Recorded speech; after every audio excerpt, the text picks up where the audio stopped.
All right, so we talked about the need to develop a critical disposition and how we're going to do that in this course, and how we're going to focus that critical disposition, or use that critical disposition to look at psychological science and reasoning about psychological constructs. All right, so we're going to take that second step. What we're going to do this month is learning how to recognize arguments, and when indeed we encounter an argument and we're so motivated to get to the bottom of that argument, we need to be able to break down it into component parts. What are the sub-arguments and what are the different parts of those arguments, the different propositions that make up the argument, and assign different roles to propositions. So is this a premise or a conclusion in this argument? We can then reconstruct the argument and assess it in a logical and factual manner. Today, we're just going to take the first step, which is learning how to recognize arguments. So,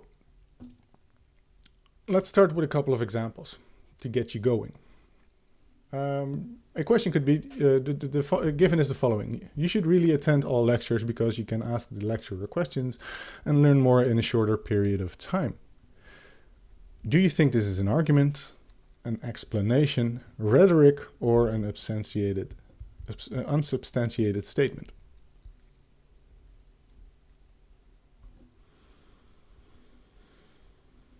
Now, if you're somewhat in doubt, that's understandable because there's not a lot of context for this example. And especially differentiating between arguments and explanation is an interpretation of the intentions of the author. So that might not always be clear if all you're giving is just one sentence. Anyone would like to answer? I'm scrolling down. I'm seeing some A's. A lot of A's, a single B, and a couple of D's. I wouldn't say it's D. It's not an unsubstantiated statement in the sense that the statements are connected, right? One is clearly intended as connecting to the other. The question is, how are they connected? Is the one statement meant as an explanation for the other, or is it meant as a reason why the other should be considered true? So is it an argument or an explanation? In this case, I would go for argument, but it depends on your interpretation. We're talking about an argument if somebody's trying to give good reasons why something is the case. So why something is the case, that's something we call the conclusion, and somebody gives different reasons, premises for why we should conclude the conclusion to be true. An explanation is different. An explanation is an attempt to illustrate to you why something is the case. So I'm not trying to convince you that it is the case, I'm just illustrating why it is the case according to me, which is giving an explanation. Rhetoric is using the power of language to change your mind. So I'm not actually trying to give you reasons to change your mind or trying to give you good reasons for changing your mind. I'm just trying to persuade you with different means. The use of my language might give you specific associations, which might make your attitude more favorable to something I'm proposing, for example, which is an example of the use of rhetoric. Another example. I'm serious as cancer when I say rhythm is a dancer. Is this an argument, an explanation, rhetoric, or unsubstantiated statement?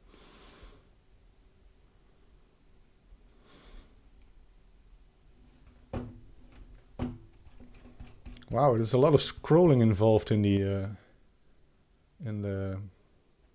right. So most people are thinking C. I mean, yeah, I would go for C or D in this case. You could, in isolation, you could just see it as a random statement. I mean, there's no conclusion connected to any premise. Or you could see it as rhetoric. It's part of a song. People are trying to move you, give you specific emotions by using language, in this case, in a very weird way. It's a song by Snap, by the way, from the 90s. You might have missed it. It's called Rhythm is a Dancer. If you want to know what the song is about, listening to it won't help, so forget about it. Another example, one course on critical thinking does not make you a critical thinker because bananas are almost extinct. Without bananas, no one can think properly anymore. Is this an argument, explanation, rhetoric, or an unsubstantiated statement? So the unsubstantiated statement might be a bit of a mistranslation. What I'm just trying to illustrate here is that a person is just exclaiming something or just saying something without it being connected to anything else. If the intention is clearly connected to either explain why something is the case or that it is the case, then we're talking about an argument or explanation. In this case, Nestor got it right again. Perhaps you should indeed win a prize, Nestor, because indeed I would consider this an argument. What might have thrown you off is that the reasons that are being offered are not that good, right? So there's not particularly good reasons, but the person is still trying to convince you by giving reasons that something is the case. Which brings us to a bit of a silly thing in the book. So the book uses both interpretations of an argument. So in one case, they're saying an attempt to persuade you using good reasons is argument. And a bit further down the line, they're saying an attempt to convince you using reasons is argument. So let's just leave that in the middle. If somebody trying to convince you using reasons, we call that an argument. And usually people try to argument with you because they want to give good reasons to convince you why something is the case, not because they are trying to give you bad reasons. You might still consider the reasons that are being given bad, but usually the intention of the reasoner is to give good reasons to convince you that something is the case.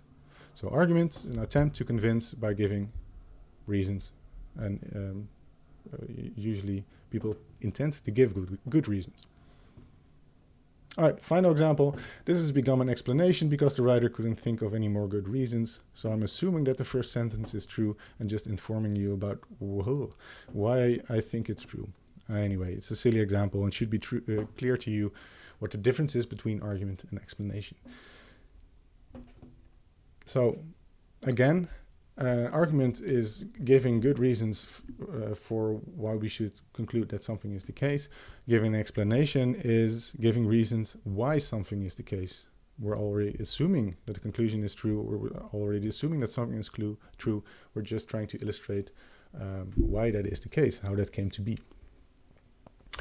And rhetoric, as I mentioned, is any verbal or written attempt to persuade solely through the power of word use. And you might be surprised by the examples given in the book as well of what are examples of rhetoric. So the I Have a Dream speech of Martin Luther King is particularly moving, but it's moving because of the rhetoric being used. He's not giving you reasons to conclude something. He's trying to move you by the way he is using his language, which is again an example of rhetoric. So that's the difference between arguments, explanations, and rhetoric. The challenge is to recognize that in the field, as it were. So if you read something, do you consider it to be an argument or an explanation? That is an act of interpretation by you. Is this really an argument? Is this really an explanation? I will give you an example of how that might return in an actual exam question at the beginning of next lecture, or my next lecture on Friday, after you've had some time to consider the readings and had some time to digest this lecture. So, an applied example. What's happening here? Would you consider this to be an argument, rhetoric? And why?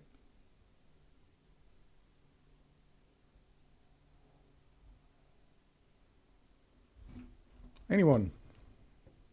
Explanation. I wouldn't go for explanation. Somebody says argument, rhetoric, arguments. Right. Anyone from the panel? Any panelist? Can you share your thoughts? What do you think?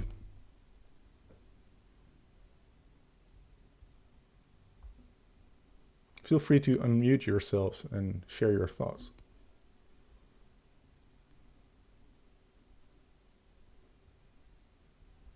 Well, I don't think it's an argument because it doesn't give any explanation or reasons why it's boring, like shoes are boring. So I think it's a substantiated claim. Right. Okay. That's clear. Um, but you could look at it and say, well, there are reasons given, right? Somebody gives a reason for wearing sneakers. My conclusion should be wear sneakers because shoes are boring.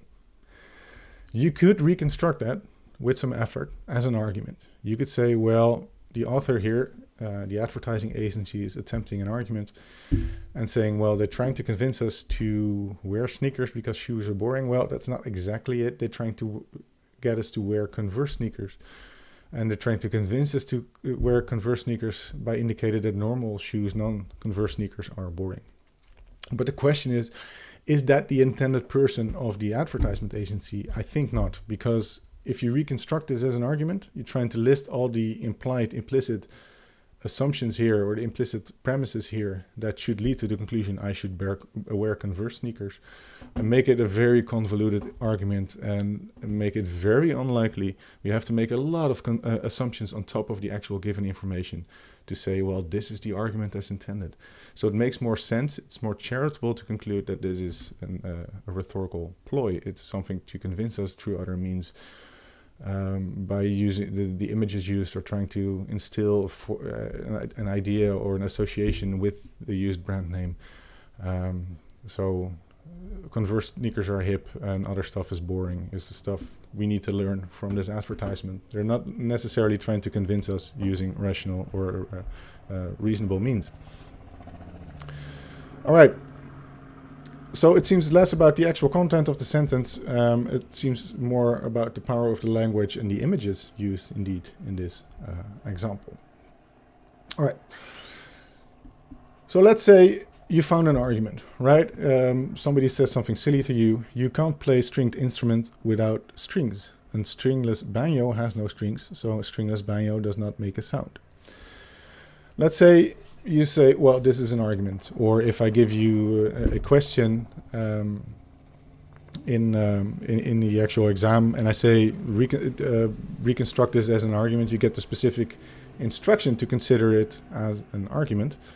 I'm sorry, I was a bit thrown off by all the helicopters flying over here. Nothing ever happens in the place where I live, but now I give this lecture, there's people drilling in walls and helicopters doing flyovers. So it's weird. Usually it's boring as hell. Just give me a second. I'm going to close the window. I hope that helps.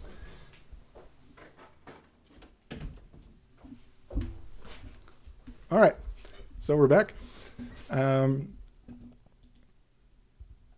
So the next step after you've recognized something to be an argument is to break it down into its components part. That means that you have to see that an argument is contained of a set of propositions, which is the actual factual content of a sentence, the meaning intended by a sentence.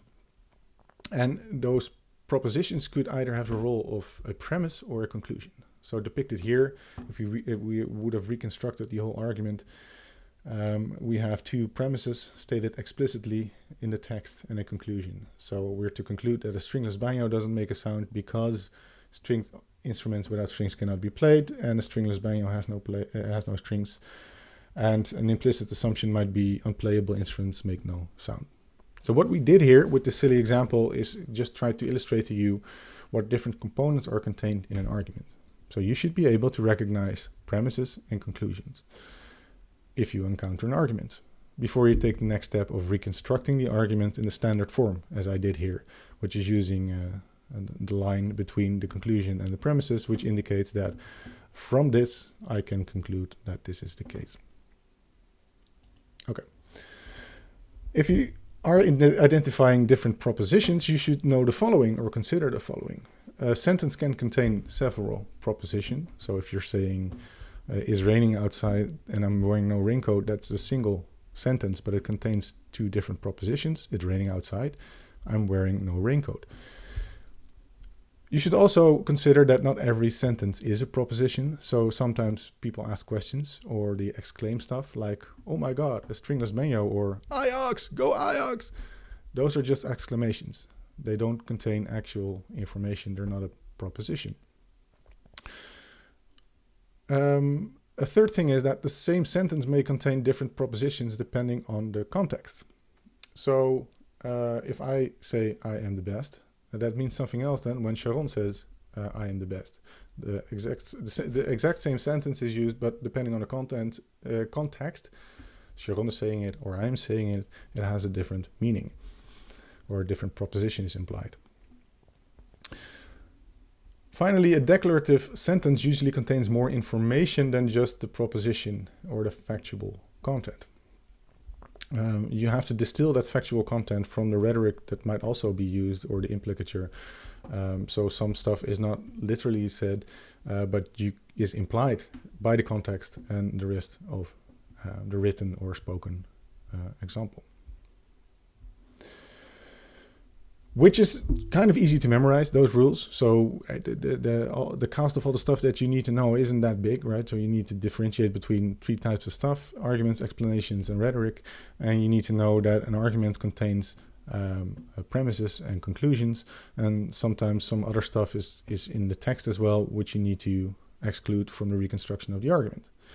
To learn that by heart, you can do that in an afternoon, right? Make sure you remember that, but you need to practice it as well. So use the examples in the book to practice those skills. Practice the skill of recognizing arguments and practice the skills of recognizing the component parts of arguments. Sorry. Yeah. There's a question in the chat that somebody asked if we can ask. All right. Rachel?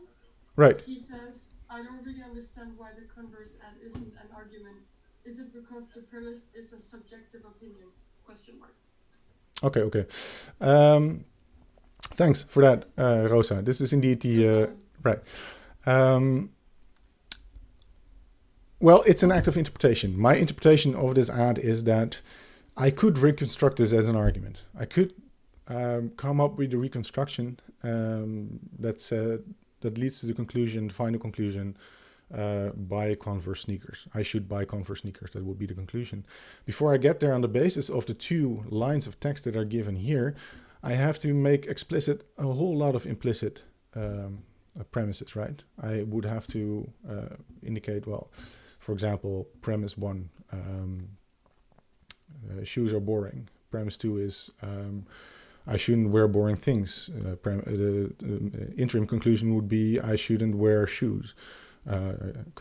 Converse sneakers aren't shoes, or sneakers aren't shoes. The next premise is it's safe to wear sneakers. I'm getting a bit lost because of the amount of assumptions I need to make. All the stuff I said, barring wear sneakers and shoes are boring, is all stuff I thought up myself. I need to add to the written material, which makes my interpretation of the text being offered here not very concise. So, of course, you could argue that an argument is intended here, that Converse or the advertisement agency tries to convince you, giving good reasons. But that interpretation leads to a reconstruction of the intended argument, presumably intended argument, that is very convoluted and to which I need to add a lot of my own assumptions which aren't provided in the actual text provided here. That's why I think something else is intended here. People are trying to change my mind using something else, using the power of language and the power of the image that's being used. And that's why I am tempted to think that rhetoric is attempted here. So this is an interpretation, and that's a difficult part of this course, because for this first step, recognizing arguments and reconstructing arguments, you're committing an act of interpretation, which is all communication, right? So if we're talking to each other, you're also interpreting what I'm saying on the basis of the literal words I'm using, but also the way I'm saying them, the context in which I'm saying, the context of our social interaction. All that stuff is added to your interpretation of to the communication, your interpretation of what I'm trying to say to you, which is also the case when using when trying to interpret arguments. That's difficult because it's more indeterminate, right? So you have to consider yourself. I could interpret it as an argument. I could interpret it as an explanation. I could interpret it as rhetoric. And that depends on the context and your interpretation of the context and the intentions of the speaker. There's no other way about it. That's just how language works. That's how argumentation works. Of course, in actual exams, I need to ask you questions that have determinate answers. So I'm going to provide clear context. I'm going to provide make clear from I will make clear from the context in exam questions whether an argument or an explanation is intended. I'll give you an example of an exam question we used in reset on Friday, just to if you're worried about interpretation and the vagueness will land me less points at the exam. If that's your worry, I'm gonna lay that to rest on Friday with some example questions. All right, I hope that answers your question, Rosa. All right, it's very good that you ask it. All right, so I'm going to give some for the final part of the lecture. We're going to do some examples and check out silly examples, actual examples, and examples closer to psychological science. But we start out with a silly example. So let's say we interpret this as an argument. Somebody's saying to you, "You'd better shape up because I need a man and my heart is set on you." What would be the conclusion and what would be the premises of that argument?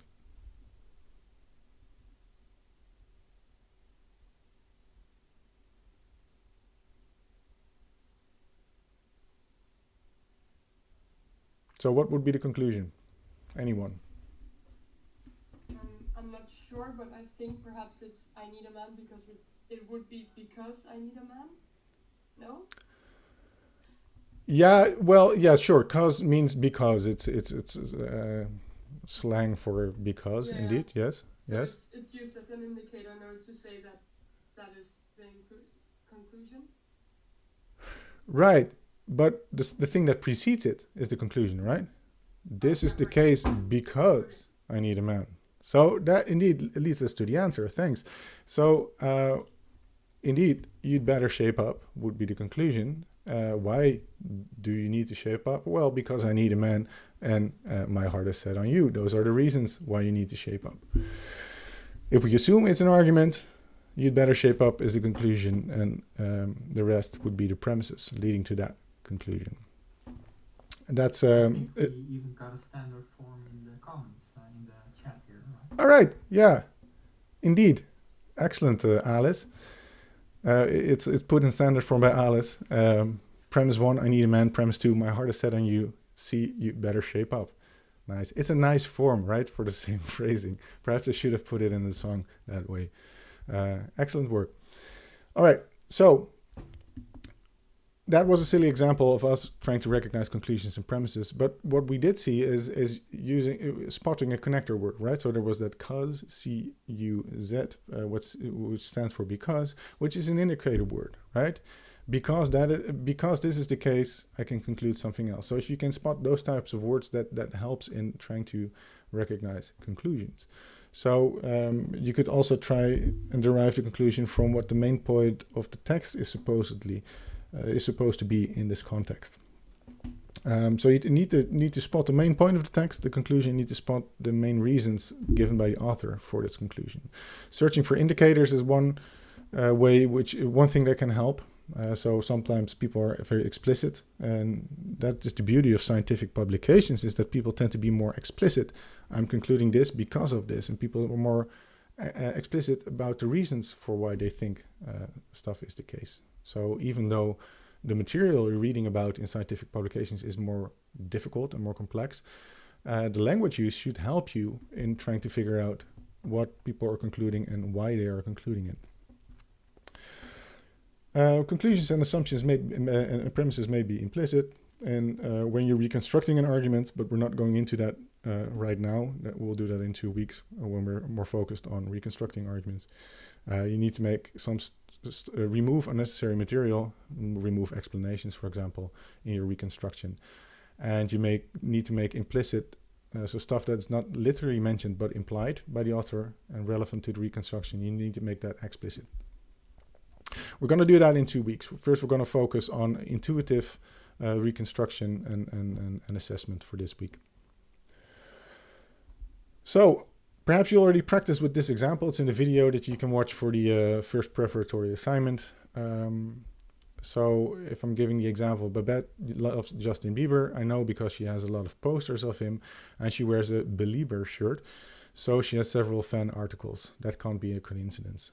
So if you try to break this down into, we're considering this to be an argument, if you break this down into its component parts, you should come to the conclusion that indeed the conclusion would be Babette loves Justin Bieber.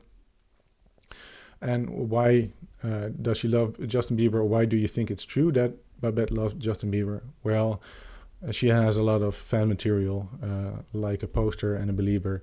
And if somebody has that much fan materials, they must be a fan or love that person. So this would be my intuitive reconstruction, right? We're trying to train your intuitive reconstruction of arguments. So you're seeing a text and you try to break it down into its components parts, and you should realize, well, what are the writers trying to convince me of is the case, what is the conclusion of the text, and what are the reasons that are given for that should lead to the conclusion.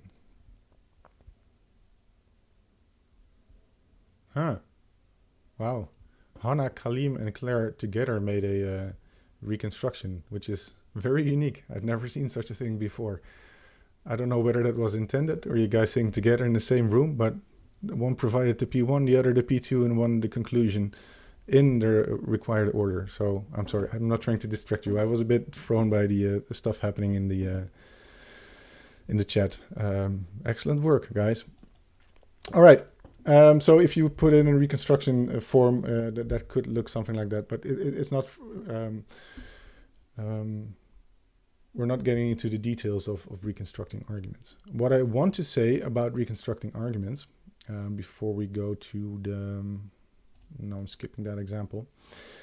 No, we're going to talk about the example, but what I want to stress first, so the book you're reading by Bowell, Cohen, and Kemp is highly detailed, and they're giving very much real-life examples, which are complex examples, which are lengthy examples of argumentation, which include in the 6th chapter, for example, reconstructions that take multiple pages of explanations of why people made the choices they made in that reconstruction.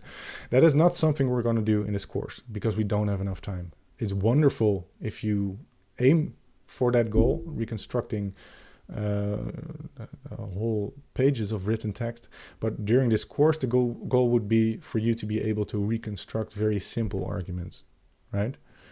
So we're going to do two things actually. So next week we're focusing on argument assessment, for which I'm going to provide mostly already reconstructed arguments. So I'm giving you the standard form, and you should be able to assess that argument in the form I'm providing it to you. That way we're skipping all the vagueness. I'm just saying, here's the argument in standard form, assess it as is. In the 3rd week, we're going to talk about reconstruction and more about the details about argument reconstruction and that act of interpretation. But we're basically going to do that with relatively simple examples, and you're only going to be tested on simple examples of arguments. So it's going to be an argument containing a couple of sentences, and you need to be able to exclude an explanation and put the rest in the relevant form. And the resulting standard form might consist of 3 or 4 propositions, right? So we're not going very much in depth or in very much detail because we're unable to in the time that we have. So bear that in mind, and that's also why part of chapter 6 is not required reading. All right, but I do in this stage already, and before the tutorial, I want you to know what we mean by reconstructing arguments and why it's relevant to put it in that standard form. So it's relevant to put it in that standard form because subtle differences between how an argument is intended are more explicit if you put it in a standard form. So if you consider the argument on the left, I caught a red Pokemon, but also caught a blue Pokemon, so that shows that I'm the Poke King.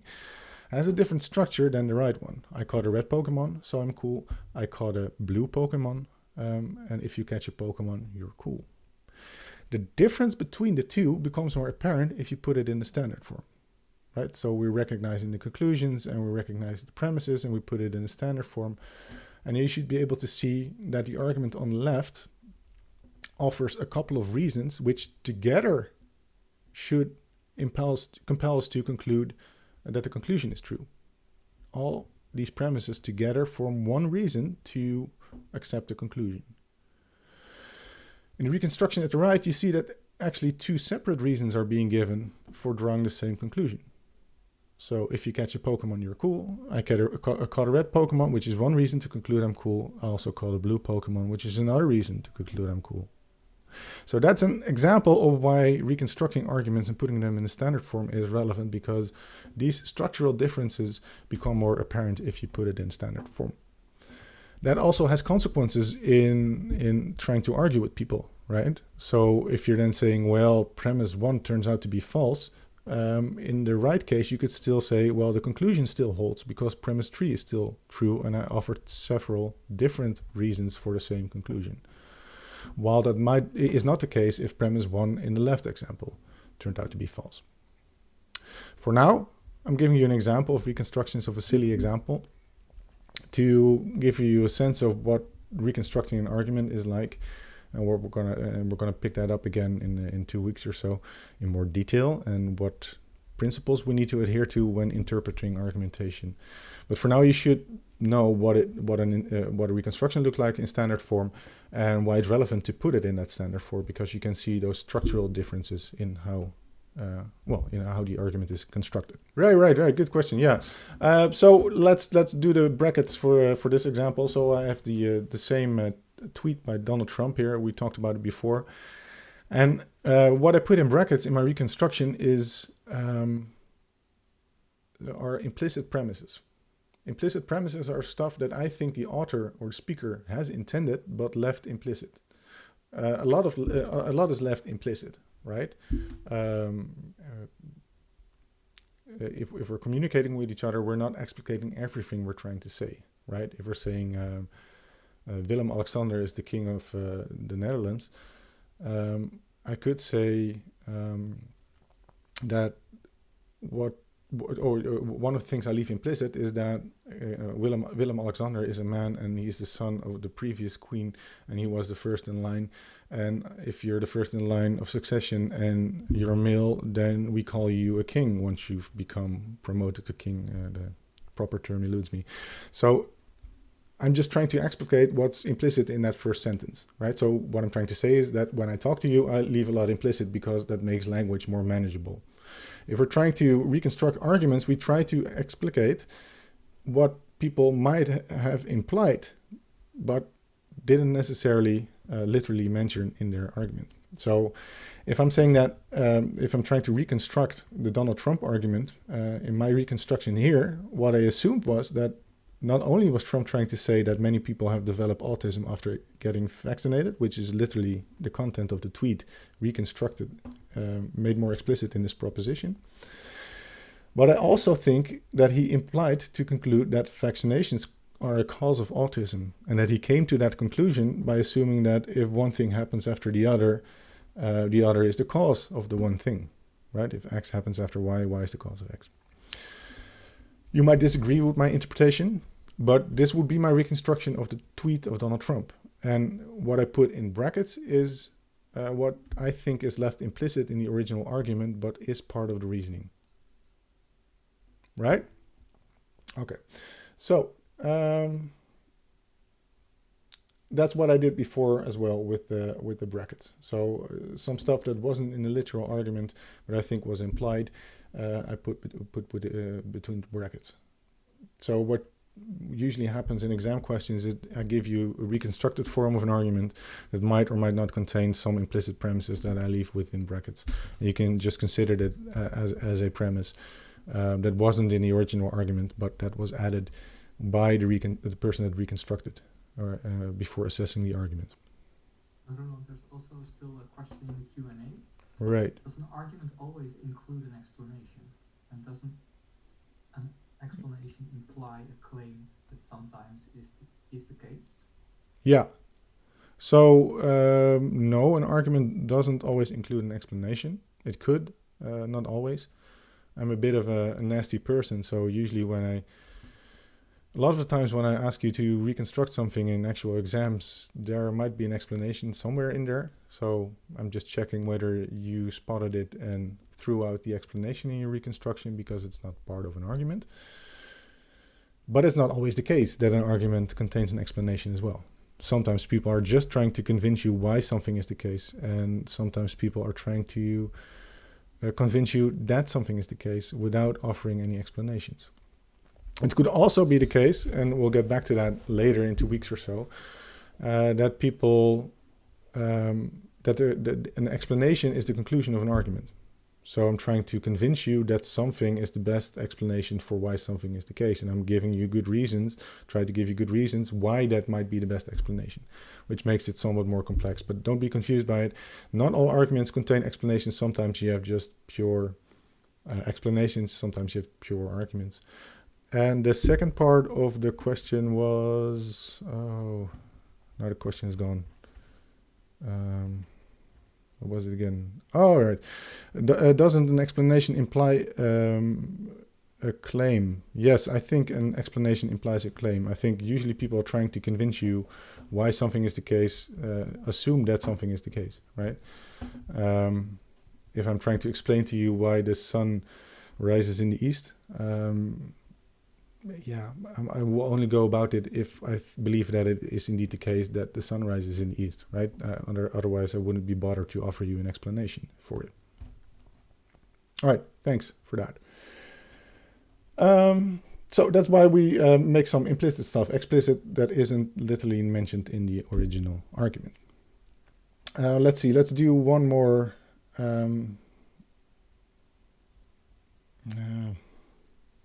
example. I'm just checking out. Right, so this is a useful one as a final.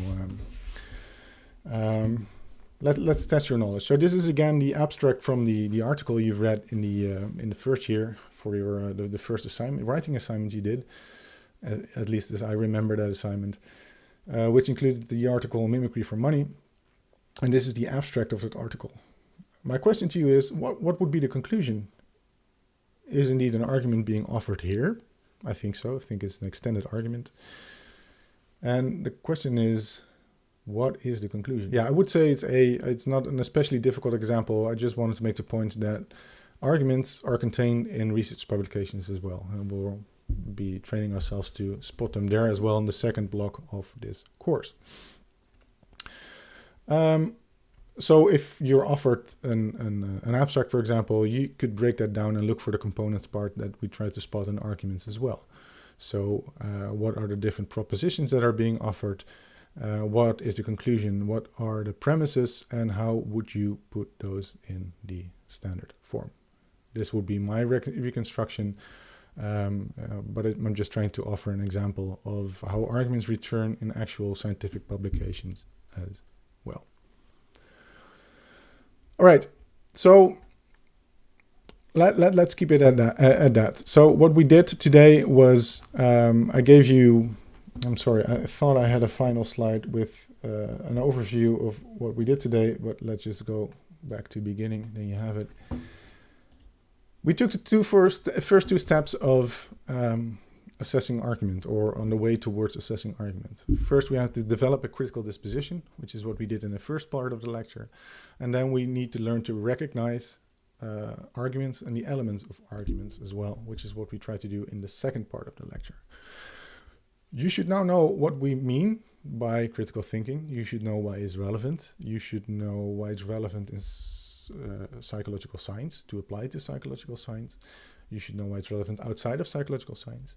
You should know what an argument is, how it differs from other stuff that's being used in language and that's intended in language use. You should know what the component parts of arguments are, different propositions contained in written text, and how some propositions can take the role of a premise and some the role of a conclusion. And you have seen some initial examples of how we can try to spot arguments and the component parts of arguments, and what stuff to look out for when actually reconstructing arguments.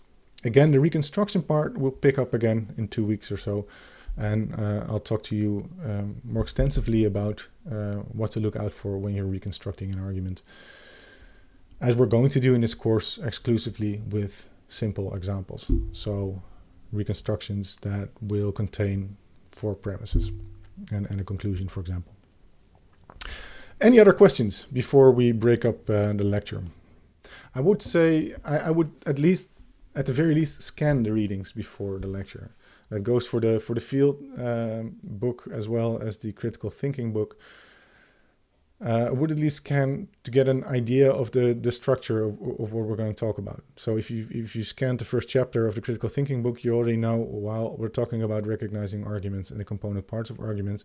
So you're already primed to think about, all right, so I should at least know how to recognize arguments and the component part before I exit this lecture. So in that way, at the very minimum, reading the book that way or scanning the book that way before you go to the lecture would be a requirement.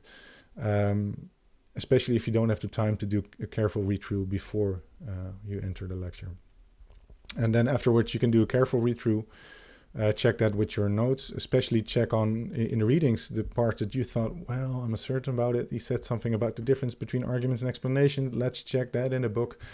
And let's do a couple of exercises on that because I'm uncertain about the difference. And once you did it, a couple of the exercises, you made some exercises in the weekly assignment and stuff is still unclear, you can ask me in the next lecture, for example, or you can ask me a question in the forum on Canvas, in which other students can answer your question, as well as Sharon and I will try and answer your questions as often as we can. Socrates is human. All humans are mortal. Socrates is mortal. All humans are mortal is one of the premises. Socrates is human is the second premise, and therefore we can conclude that Socrates is mortal. Would be an example of an argument that doesn't contain any explanation. It's just giving reasons for concluding that Socrates is mortal. Of the book, yeah. The fourth edition specifically of the critical thinking book, right? You mean, okay. I think so. The differences between the fourth and the fifth edition aren't that extensive. There's a new paragraph on the use of Venn diagrams, which we'll get into in the lecture as well. So there might be some parts that you need to copy from other students, but I think mostly the breakdown in chapters is still the same. Contents per chapter is still the same. So I think you should manage with the fourth edition, but look out for the differences yourself and check if you're missing anything with other students, what you're missing would be my advice. And I think that advice holds for using the fourth edition of Field as well. I think you're better off using the fifth edition because there is a difference in the breakdown in chapters in the fifth edition compared to the fourth edition of Field. So the book about SPSS, discovering statistics using SPSS. So that makes it more difficult to compare the different editions. So I would say go for the fifth editions in both cases. If you already have the fourth editions for the critical thinking book, I think you should manage. But I would really go for the fifth edition for the discovering statistics book, especially since you will probably also need it in the third year of your bachelor, and they require you to use the fifth edition as well. So consider it a good investment for the rest of your bachelor at least. So that's a classical question. That is indeed possible, physically possible and practically as well. It has been a challenge until now to get everything done in time, I have to admit, basically because we're doing this differently than we would usually do. So there was more of a technological hurdle to take, but I think we've taken it so far, and I'll try to upload the slides beforehand. I think Sharon already does by default. So I hope you enjoyed this lecture. It's been an effort on our part to get it done with all the technicalities.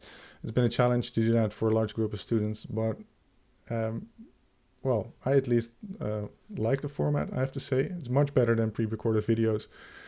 It's good to have that interaction, and I hope you liked it too. If you have any other suggestions, send them to me by email as well, and we'll try to make it work. And we'll see each other on Thursday. Good luck with the preparatory assignment, and I'll see you in 2 days. Bye.